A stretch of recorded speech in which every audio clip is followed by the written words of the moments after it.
Ito naman yung aking mga ano dito, mga tanim ko dito sa may labas. Akala ko na Ayan, ka. Iba pala yung kinausap ko doon. Si ano yun, baka si Onyo. Nandun sa ilalim ng maisan. Ayun, si Onyo. Oh. Dapat si Marlo bibinta ng kutsituting ko hindi ka pala igawin. Ay, ay. Ikaw talaga eh. Kausap ka ng kausap eh. Di mo nakikita kasi sino yung kinakausap mo eh. Ayan. Mga ano ko yan. Mga tanim ko. Kulay eh. Ha? Ilang tali lang yun. Tinali. Ayan. May kamuti ko dito sa kabila oh. Ayan.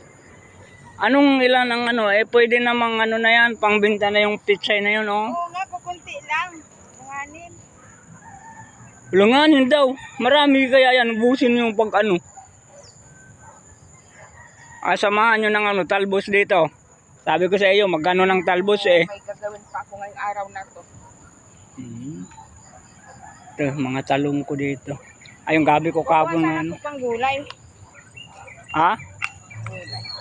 Eh, kumuha ka pang gulay natin. Eh, ano ba ito dito eh? Pwede pa naman ibenta to eh. Dami pa yun eh.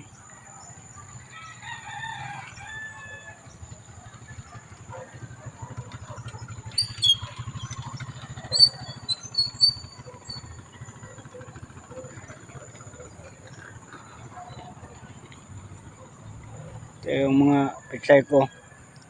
Nabalakan kong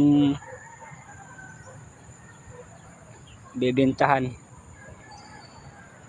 Ayan, yung kamatis ko rito. Nag-ano na oh. Ayan oh.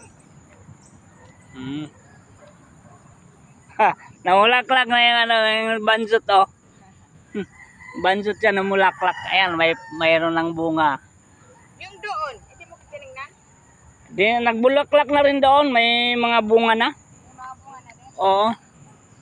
Ito, medyo malaklak. Ah? Inayos mo? Oh, inayos ko yun doon. Nagdamo pa nga ako doon.